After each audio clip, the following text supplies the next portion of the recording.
Greetings everybody, my name is Tommy the Game Master and welcome to my channel. While the reviews I do on this channel are definitely more towards the cheap and budget conscious gamer, as most of my backlog in games I purchase are usually $20 or less, why pay full price for a game that is new when there are equally good games that can be found for $20 or less in the bargain bin? But that doesn't occasionally mean I don't go blow a wad on a new game, even if it's just out of curiosity. I did like the Attack on Titan anime that was on Adult Swim's Toonami a few years ago, so when I heard there was a decent video game version of it, I decided to pick it up on Steam. Now, if I actually saw that it came out on the Xbox One, I would have probably bought the console version.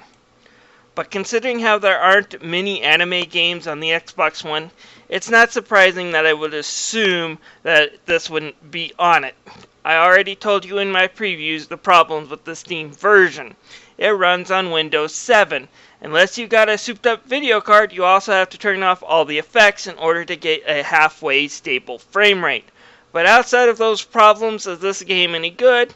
Actually, yeah. So why don't we sit down and nitpick this game for a few minutes, shall we? Alright, the story in this game follows the story of the anime. For those of you who haven't seen the anime, it's set in this fantasy world where one day Titans kind of appeared and started eating humans. Humanity ran behind three walls that they built to keep the Titans out and kind of built their own little civilization behind these walls. No one has left these walls in 100 or 200 years because to leave these walls would mean getting eaten by a Titan. Anyways, one day a giant Titan shows up at the door and decides to break down the first wall, Wall Maria. This causes humans to lose 1/3 of their remaining land and kill most of their population. It also leads to Eren Yeager's family being caught and eaten by the Titans. Wanting revenge for the loss of his family, Eren vows to kill every last Titan, and several years later, when he joins the military, during his first battle with them, he quickly gets caught and eaten.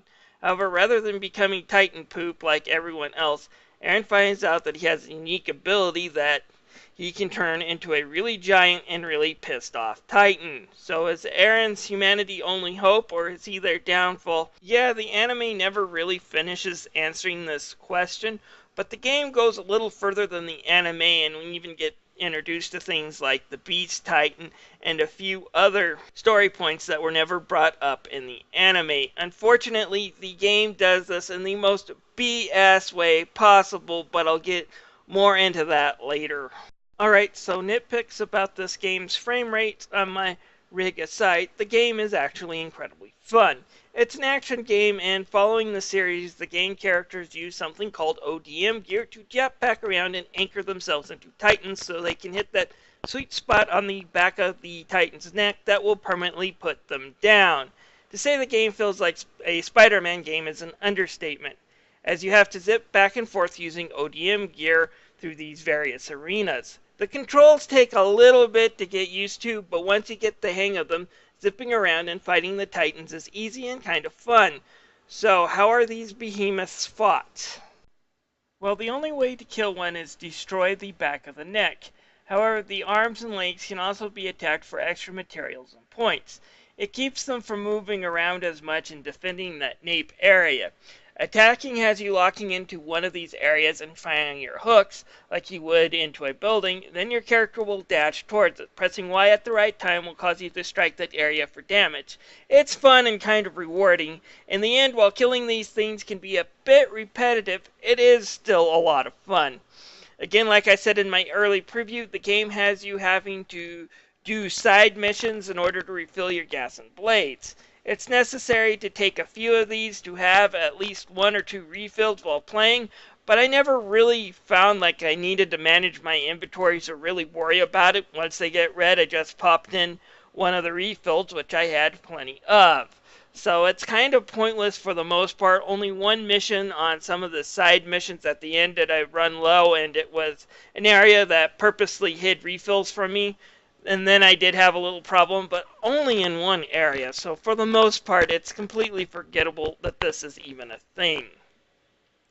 But this does bring me to the bad points, and that is, for the most part, this game is really, really easy. Yeah, you know in the anime when the Titans stroll into a town and everybody in the town starts a marathon race away from them because the person who gets last place gets eaten. You don't get the feel of that in this game. Very rarely will a Titan actually manage to kill you. And if you have it on the default easy mode, it's likely going to be never. If you do get grabbed, all you have to do is press Y a lot to escape before you get eaten. And while later missions will have you to go back into the outdoor areas riding a horse and not being able to use your ODM at will and therefore being a little bit more vulnerable to getting caught, these guys still aren't a threat. The bigger they are, it just means the more fuel you'll have to use in order to cut them down, and that's it. And there are stages where you will be Eren in his Titan form fighting against a bunch of monsters, but these fights are really easy and not much to really remember, unfortunately. However, the worst part about this game comes with the bonus not in the anime story missions that take place after you beat the main game. You see, in order to unlock these, you have to do these filler recon missions, which is basically wait for a certain Titan to appear and kill it. Yeah, you can kill all the other Titans for more resources and experience points, but to complete the missions, you just have to find that one Titan and finish them off. After you complete about a dozen of these and waste a good hour, then you get to go into one story battle. This is a major pain in the ass, and you have to do it for each of these story battles. Now, don't get me wrong, having extra content that doesn't go around a main storyline is a good thing, especially when you throw in harder modes and online co-op play. And having extra story missions that continue the story beyond what the anime had is another good thing. However, hiding the extra story missions behind completing 80% of the bullcrap and tedious extra content is just BS, and it's needless pad that really makes the end of the game feel tedious. One last thing before I go on. There is an RPG-like system in this game where you level up. Leveling up the characters gives them new abilities, while leveling up your core allows you to purchase better swords and jetpacks. And of course, items obtained from killing titans can be used to create these new items.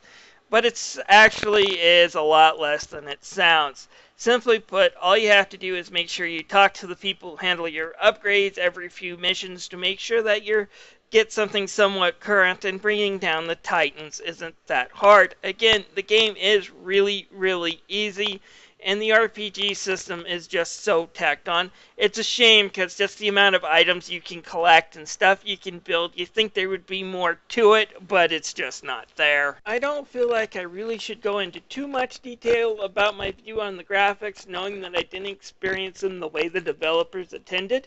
But that being said, what I did see, while not great, wasn't bad. The characters in the cutscenes still are expressive, and they did a good job of making it look like the anime. And while the frame rate for me was not 60 frames, even with all the effects turned off, it was far from being too terrible most of the time. I did have times where I did lose my characters from the cameras as well, but that didn't happen too often, considering the amount of action in this game and just the amount of buildings and titans in this game. The ability to keep the camera halfway under control is something. So while the graphics aren't great, they're certainly not terrible. Yes, we have the Japanese voiceovers, so the hardcore otakus can rejoice at this fact. Unfortunately, for people like me who are mere anime fans but don't consider themselves otaku, I kind of missed the English voiceover. I thought the English voices in the anime did a decent job, and it's really hard for me to connect to a character when they're speaking another language. I wouldn't have minded an option to switch between English and Japanese vocals. The music, however, is still pretty good.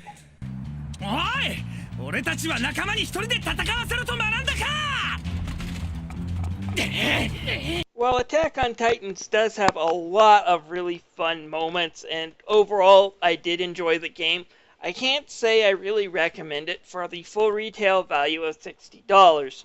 Put this one on your Steam wishlist, folks. Wait for a half-price sale to pick this one up. $30 is definitely worth it for the price point and for what it's trying to give you as a player. But I can't say go spend it on $60 when I know there are better games out there than this. Anyways, this is Tommy the Game Master. I thank you for watching, but before you go, please click on that subscribe button. I would love to have you as a member of my community. I'll see you guys later.